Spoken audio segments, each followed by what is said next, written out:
हटाओ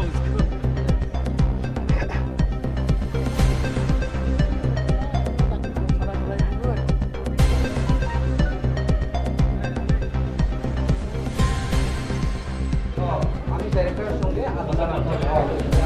করব আপনারা যে আর্টিগুলো দাবি করছেন এই আর্টিটা আমাদের দেন দিয়া যান আমি রিসিভ ডাইরেক্টরের